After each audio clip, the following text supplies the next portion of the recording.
작년이죠. 2017년도 6월 3일에 일본 동경에 있는 조그만 식당 하나가 이제 오픈을 했습니다. 테이블이 4개밖에 없고요.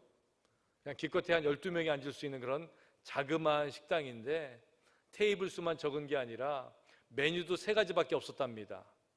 햄버거 스테이크, 만두, 피자. 얼마나 쉬워요? 테이블은 4개, 메뉴는 3개. 이제 그 식당이 문을 열면서 어떻게 소문을 들었는지 많은 사람들이 뒤에서 줄을 서가지고 기다리는 거예요. 근데 식당에 사람들이 들어오고 종업원들이 주문을 받고 오더를 내오고 하면서부터 모든 게 뒤죽박죽 되기 시작했습니다. 햄버거를 시켰는데 만두가 나오고, 만두를 시켰는데 피자가 나오고, 콜라를 시켰는데 아이스커피가 나오고, 샐러드하고 수프를 시켰는데 수프는 안 나오고 샐러드가 2개 나오고. 그러면 보통 식당 같으면 식당이 이래, 서비스가 이래 이러면서 화를 내야 될 텐데 이상하게 거기 온 사람들은 화내는 사람이 한 사람도 없었답니다. 너무 기뻐하고 알아서들 바꿔 먹는 거예요. 네가 이거 시켜서 내가 이거 먹지. 없으면 안 주면 안 먹고 2개 있으면 2개 먹고 이러면서 그 식당이 이제 오픈을 한 거예요. 더군다나 그 식당의 종업원 가운데에는 피아노 치는 분도 계시고 첼로 하시는 분도 계셔가지고 또 조그만 연주를 시작을 했답니다. 근데요, 아베 마리아를 탁 피아노를 치면서 첼로를 하다가 갑자기 피아노 치는 분이 잊어버린 거예요. 그래서 중간에 어설프게 끝나버렸어요. 근데 사람들이 박수를 치는데 어떤 화려한 수준 높은 음악회보다 우렁찬 박수 소리가 들렸답니다. 이 식당의 이름 자체가 주문을 틀리는 요리점. 그냥 마음대로 주는 거예요. 근데 이 식당을 기획한 사람은 일본 NHK 방송국의 PD로 일하던 오그니 시로라고 하는 방송국 PD인데 이분이 어떤 계기가 되어서 어디를 갔다가 이런 아이디어를 생각을 한 겁니다. 그래서 오랫동안 준비해서 식당을 열었는데 이 식당에서 종업원으로 일하는 사람들은 모두가 다 치매에 걸린 어른들이라는 거예요. 그러니 방금 받은 주문을 가는 사이에 잊어버리고 또 어떤 분들은 갑자기 주문 받다가 친구가 돼서 거기 앉아가지고 손님들하고 이야기하고 또 어떤 분은 거기서 나가가지고 자기가 좋아하는 초콜릿 사러 나가버리고 하지만 모두 다 행복해하고 기뻐하는 겁니다. 그래서 그때 딱 이틀밖에 그 식당이 운영이 안 됐는데 그 식당을 오픈한 그 경험을 토대로 책을 내서 주문을 틀리는 요리점이라고 하는 책을 이 오구니 시로라고 하는 사람이 이제 쓰게 되었습니다. 제가 그 책을 읽다가 이제 많은 생각을 하게 되었어요. 특별히 그가 발견한 가장 흥미로운 것은 아무도 화를 내지 않는데 그 이유가 무엇일까에 대해서 고민했답니다. 근데 본인이 생각해 보니까 어차피 틀릴 걸 기대했으니까 화낼 필요가 없는 거죠. 잘 나오면 다행이고 나오지 않아도 괜찮은 것이 되었습니다. 그리고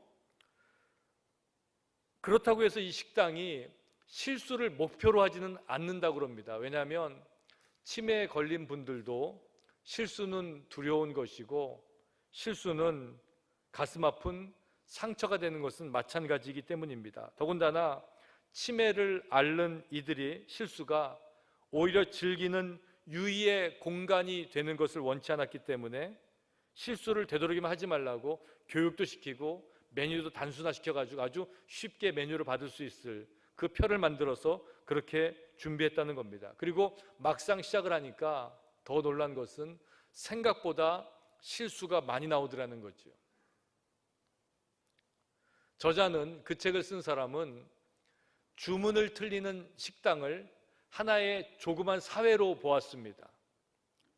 모든 것이 완벽하게 돌아가고 그런 완벽을 기대하는 세상이 아니라 치매에 걸린 분들이 종업원으로 일하는 식당처럼 얼마든지 틀릴 수 있는 일들로 가득 차 있는 세상, 우리가 살고 있는 사회가 바로 그런 모습이다라고 하는 거죠. 그런데 주문을 틀리는 식당에서는 아무리 실수를 해도 화나지 않는데 왜 세상에서는 우리가 화를 내며 살고 있는가?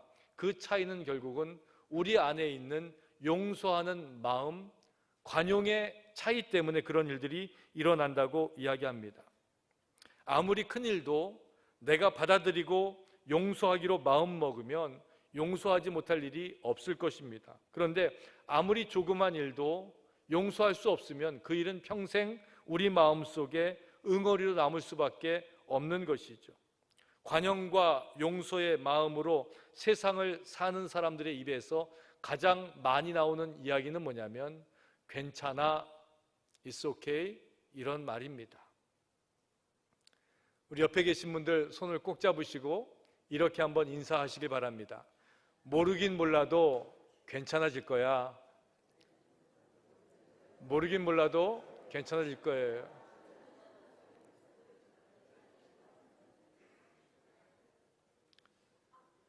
우리가 인사하면서 모르긴 몰라도 라는 단서를 붙이는 이유는 우린 정말 모르기 때문에 그렇죠. 그 사람이 어떤 형편에 있든지 어떤 아픔에 있는지, 우리가 오랫동안 같이 신앙생활하고 수십 년 동안 한 동네 살고 이민자로 살지만 여전히 모르는 것은 모를 수밖에 없을 것입니다.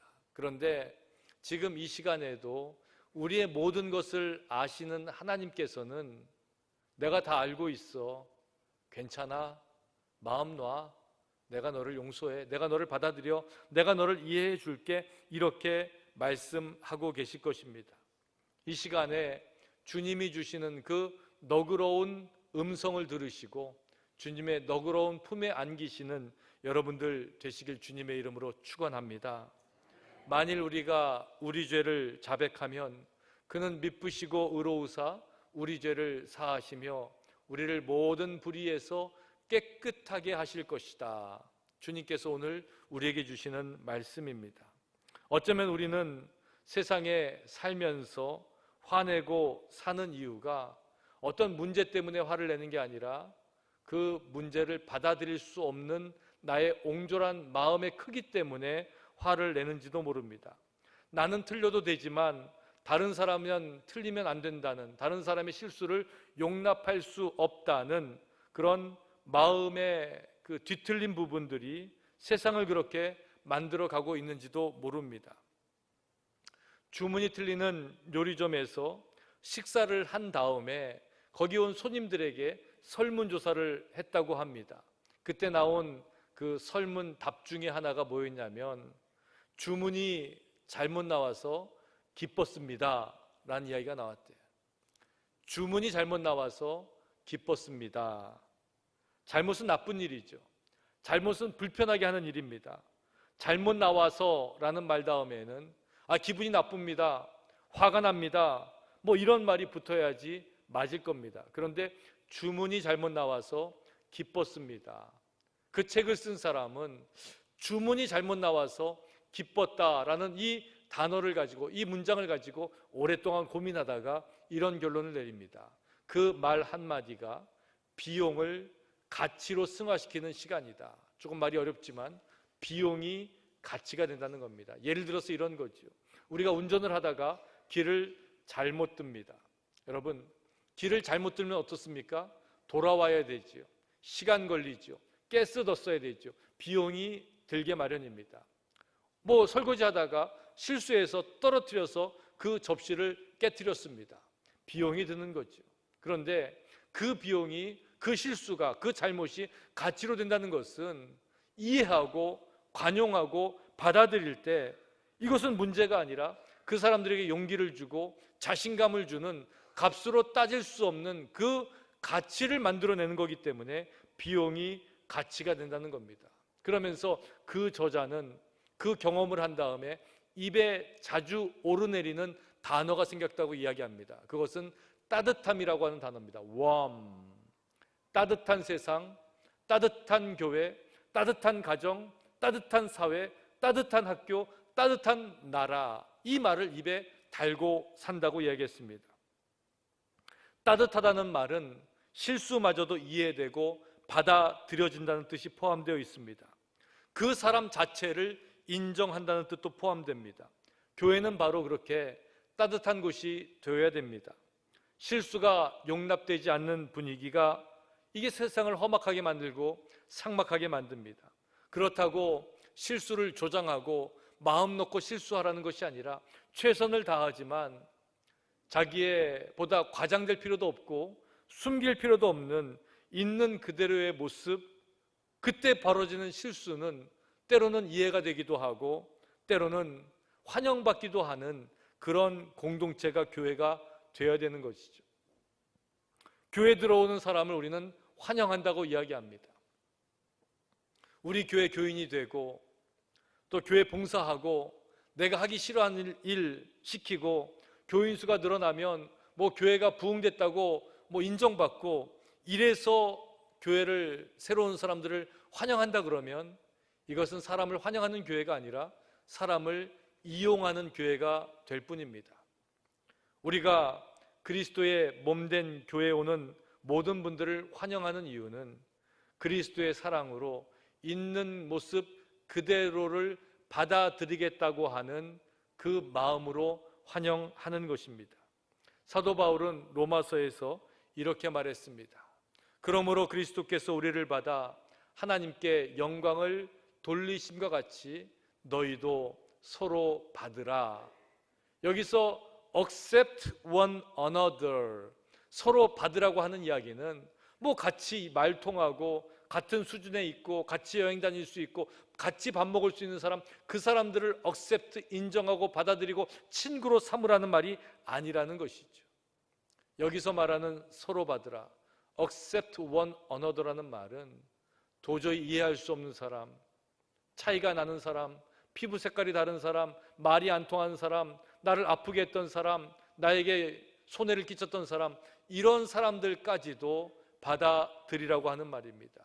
이방인이나 유대인들, 믿음이 있는 자나 믿음이 연약한 자들, 그 당시 초대교회에 서로 상종할 수 없었던 사람들까지도 지금 받으라고 바울이 권면하고 있는 것입니다. 왜냐하면 예수님께서는 우리의 자격과 우리의 조건 때문에 우리를 한 번도 내친 적이 없기 때문에 그렇습니다.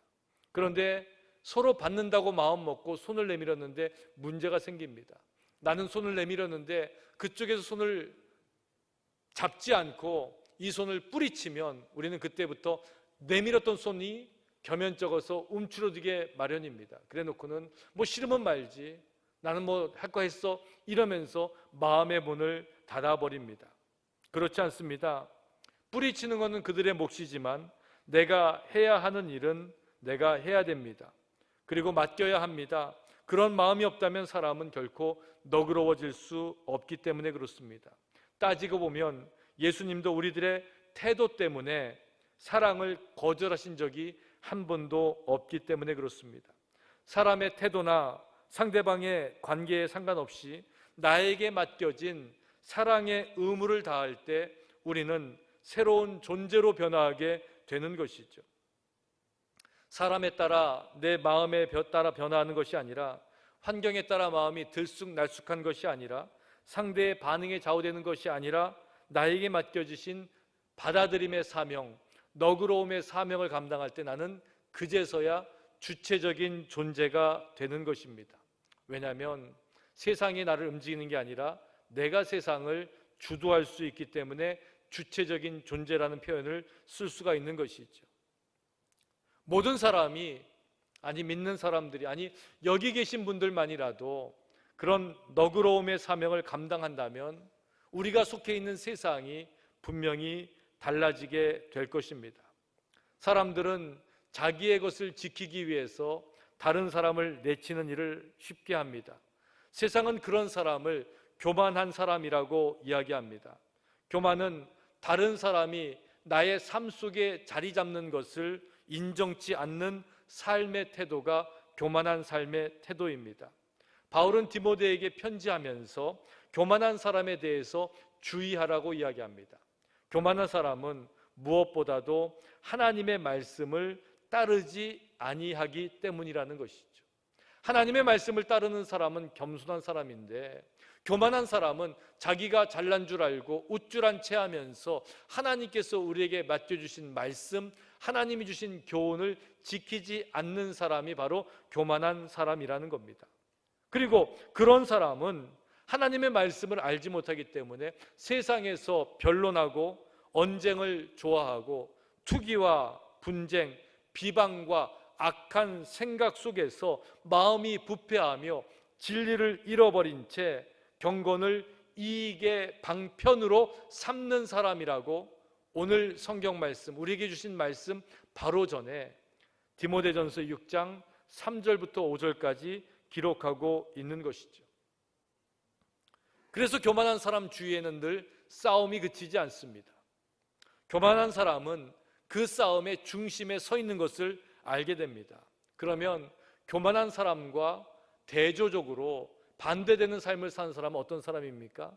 바울은 그런 사람을 경건한 사람이다 라고 이야기합니다. 경건한 사람은 하나님을 알고 하나님의 말씀을 따르기 때문에 내가 이 세상 가운데에서 어떻게 살아야 되는지를 분명히 아는 사람입니다.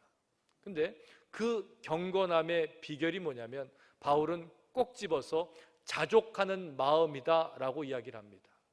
왜냐하면 자족이라는 것은 스스로 만족할 수 있는 것인데 그 스스로 만족하는 이유는 뭐냐면 하나님께서 나에게 맡겨주신 삶의 형편을 나의 것으로 생각하지 아니하고 하나님이 주신 것으로 여기기 때문에 스스로 만족할 수 있다는 것이죠.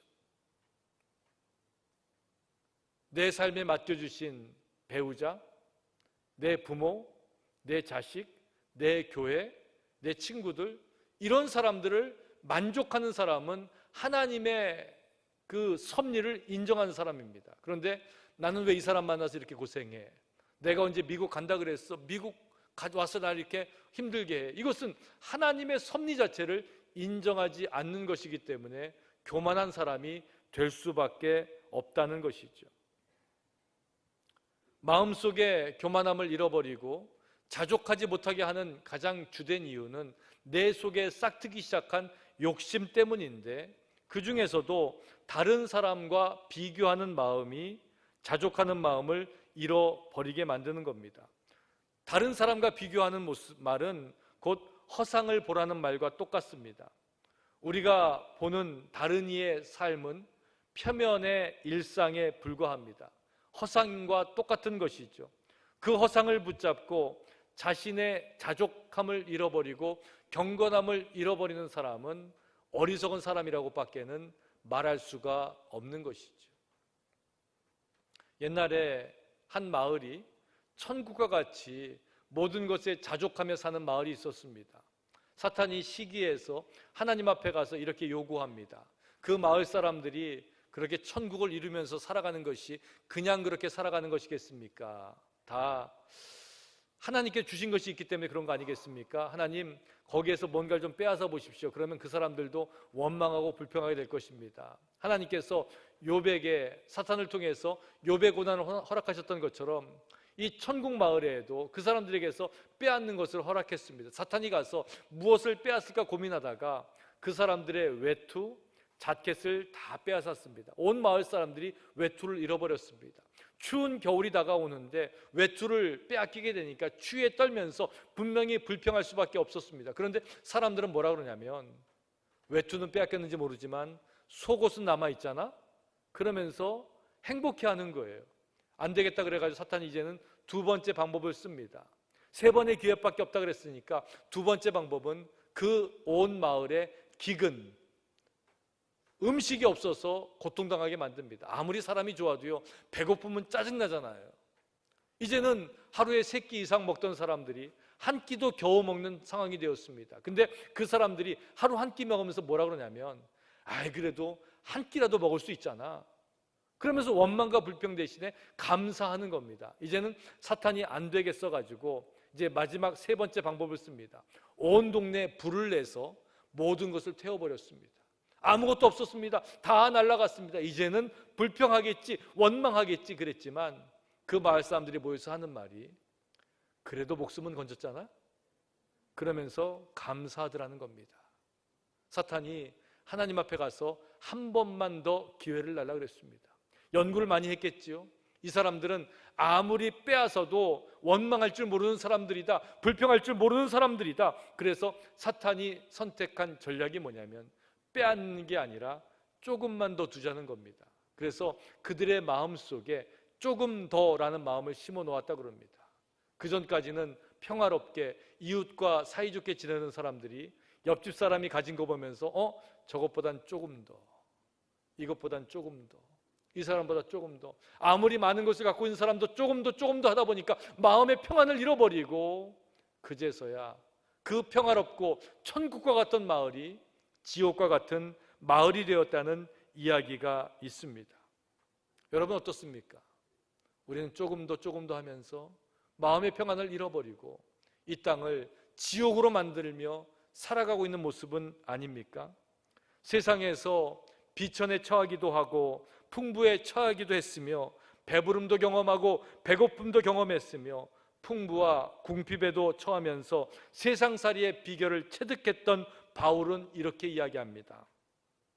내가 어떠한 형편이든지 나는 자족하기를 배웠노니 라고 이야기합니다.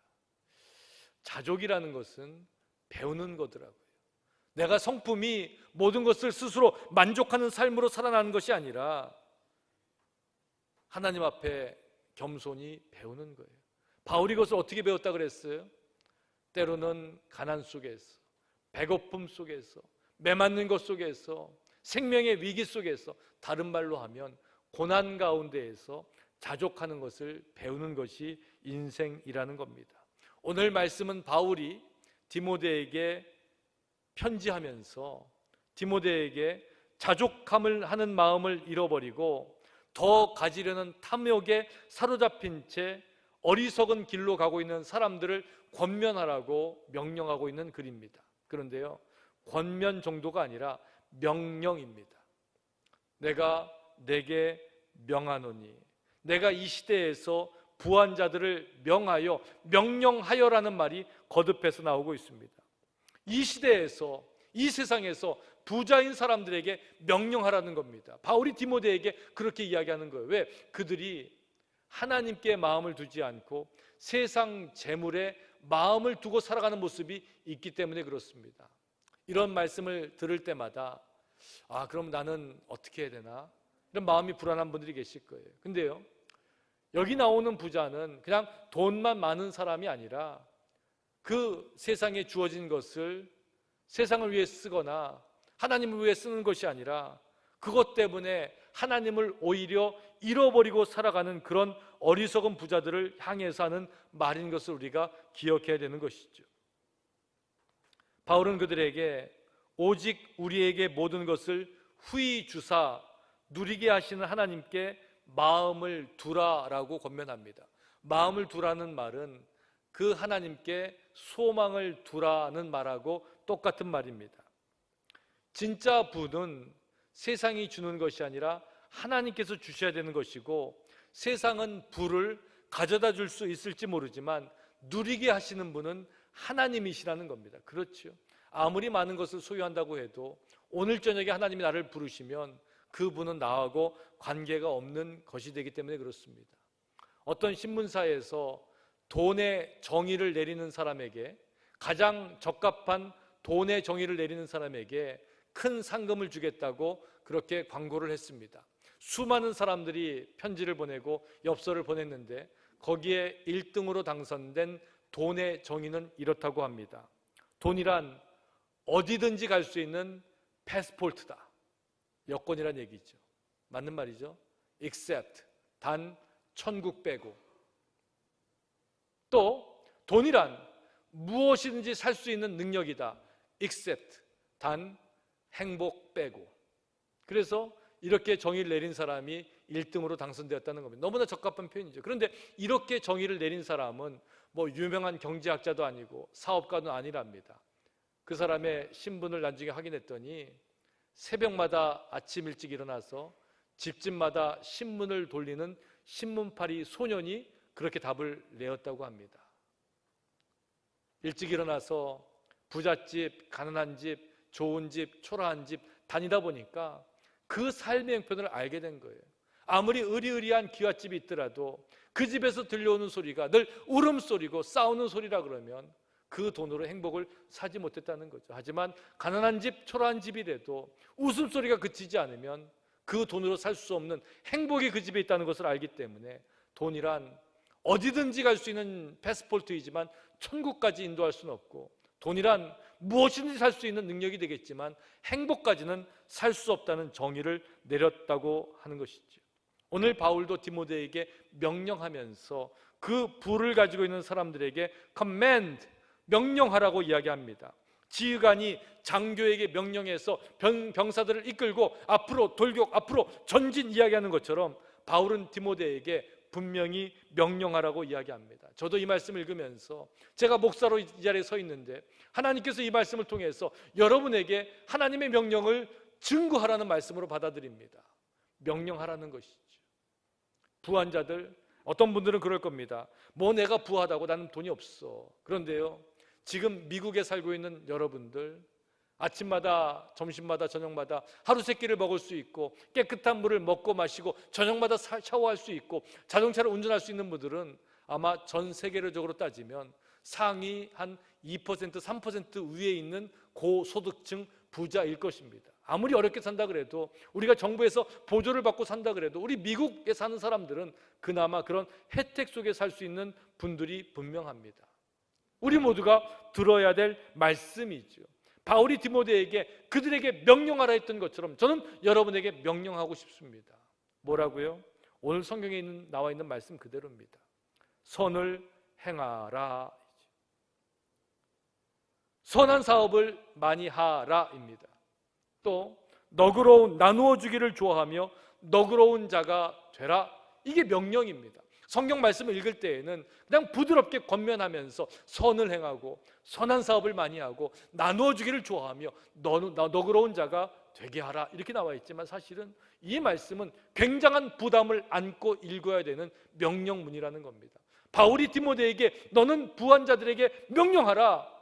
선한 일을 행하고 선한 사업을 많이 하고 나누어 주기를 좋아하라, 하게 하라. 그래서 너그러운 자가 되게 하라. 이 명령을 지금 강하게 주고 있는 겁니다. 미국의 그 경제 전문지들, 포브스나 이코노믹스트 이런 그 전문지들 보면 해마다 부자들의 순위도 매기기도 하지만 가장 너그러운 사람의 순위를 매깁니다. The most generous people이라는 이제 순위를 매겨요. 그건 어떤 사람이겠어요? 해마다 가장 많은 돈을 도네이션 한 사람들, 기부한 사람들의 명단을 매깁니다. 2017년도 작년에 미국에서, 아니 전 세계에서 가장 많은 돈을 기부한 사람은 빌 게이츠, 멜린다 게이츠라고 합니다. 마이크로소프트의 그 창시자죠. 47억 8천만 불을 한 해 동안 기부했다는 겁니다. 그러니까 워낙 숫자가 크니까 놀라지도 않죠. 저도 이게 얼마나 큰 돈인지 모르겠습니다. 47억 원도 클 텐데 47억 8천만 불, 그러니까 어마어마한 돈을 기부한 거죠. 그리고 2등이 마크 주커버그, 우리 페이스북이라고 하는 컴퓨터에 쓰는 이제 그 브리스킬라 첸이 이제 부인인데, 중국계 이제 그 부인인데, 이 두 사람이 20억 불. 그러니까 이제 한 10위권 위에 올라가려면 10억 달러 이상은 기부를 해야지 전 세계적으로 이제 한 상위의 랭크가 된다 그럽니다. 그러면서 그 기사를 쓰면서 이 사람들이 왜 기부하는가 그 원인을 밝혔어요. 돈이 많다고 다 기부하는 건 아니잖아요. 얼마나 세계에 많은 부자들이 있습니까? 그런데 이렇게 천문학적인 그 돈을 기부하는 마음이 어떻게 생기는가를 이제 몇 가지로 통계를 냈는데, 첫 번째는 뭐냐면요, 요즘 부자들은 다 자수성가한 부자라는 겁니다. 예전에는 이렇게 부모로부터 부를 물려받은 사람도 많이 있었지만 요즘은 그런 천문학적인 액수를 모은 사람들은 인터넷이 발전하면서 갑자기 부자가 된 사람들이 너무 많거든요. 근데 이 사람들이 자기가 부자가 되게 만들어준 세상, 학교, 사회, 지역, 나라, 이런 나라에 대한 감사한 마음을 도네이션으로 표현을 한다는 거죠. 그리고 두 번째는 앞으로 살아갈 세상이 자기와 같이 자기 자녀들도 기회가 있는 세상이 되고 모든 사람들이 안전하게 살 수 있는 그런 세상을 만들기 위해서, 세상을 변화시키기 위해서 그 많은 돈들을 아낌없이 기부한다는 겁니다. 그리고 세 번째는 전 세계적으로 엄청난 부자들은 많은데 그 중에서 이렇게 큰 돈을 기부하는 사람들은 여전히 미국 사람들이라는 겁니다. 왜냐하면 미국에는 그 기부 또 너그러움이라는 전통이 살아있는 나라이기 때문이라는 것이죠. 그래서 그 전통을 지키고 그 전통을 세워나가기 위해서 여전히 그들도 기부자의 행렬에 동참한다는 그런 분석 기사를 낸 적이 있습니다. 누가 너그러운 사람입니까? 세상에 감사할 줄 아는 사람입니다. 누가 너그러운 사람입니까? 다음 세대에게 이 너그러운 세상을 물려주고자 하는 사람입니다. 누가 너그러운 사람입니까? 다른 사람을 이해하고 사랑하고 받아들이고 그들을 돕기 위한 그 마음을 갖는 사람이 너그러운 사람입니다.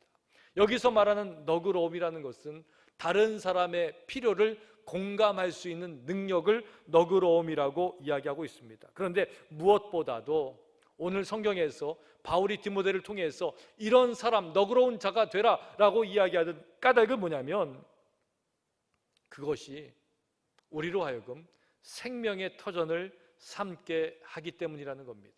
생명의 길로 인도한다는 것이죠.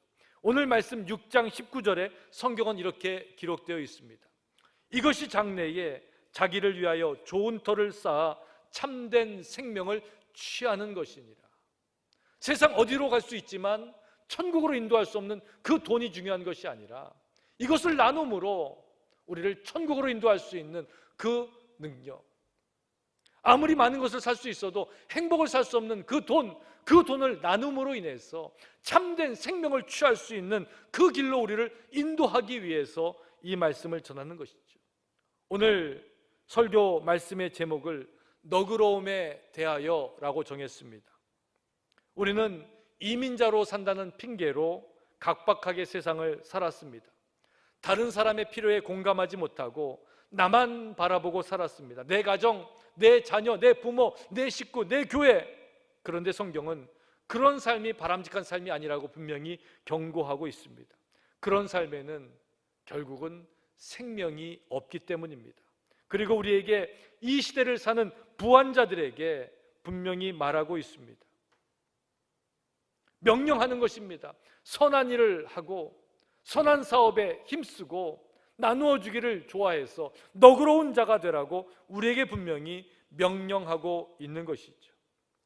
여러분, 예배는, 믿음은 너그러움을 회복하는 시간입니다.